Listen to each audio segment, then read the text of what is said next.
అట్లా మీ ప్రిపరేషన్ డిఫరెంట్గా ఒక ఒక ఒక మీ పర్సనల్ మీకు మీరే మీరు తప్ప మేమేంటంటే జస్ట్ మా టీచర్లము మాకు సబ్జెక్ట్ చెప్తాం అంతే.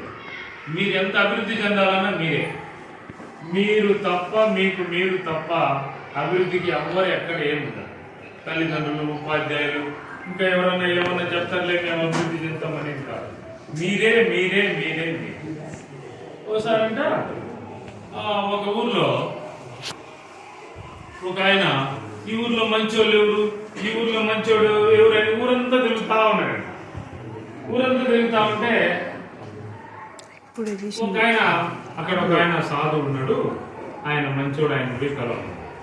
ఆయన కాడికి పోయి, సార్ నమస్కారం సార్, నేను మీరు మంచోళ్ళు గురువులని తెలిసింది అని చెప్పి ఆయన కాడికి పోయాడు. అవునని తీసుకున్నాడు. తీసుకొని ఆయనకు మంచి మాటలు చెప్పడం వచ్చేస్తుంది. చేస్తుంటే అట్లా ఒక 4-5 రోజులు జరిగాక ఈ సాధువు ఏం చేస్తుందంటే ఒకరోజు ఫోటో దగ్గర కూర్చొని పూజ చేసుకొని కొబ్బరికాయ కొట్టడం చూసింది. ఓహో, సాధువు కంటే గొప్పోడు ఎవరంటే ఓ దేవుడు అనుకున్నాడు. Yes, very good. ఈ సాధువు అవసరం లేదు, దేవుడిని పూజించాలని ప్రతిరోజు ఆయన బాగా పూజ చేయడం, కొబ్బరికాయ కొట్టడం అన్ని బాగా చేస్తున్నాడు.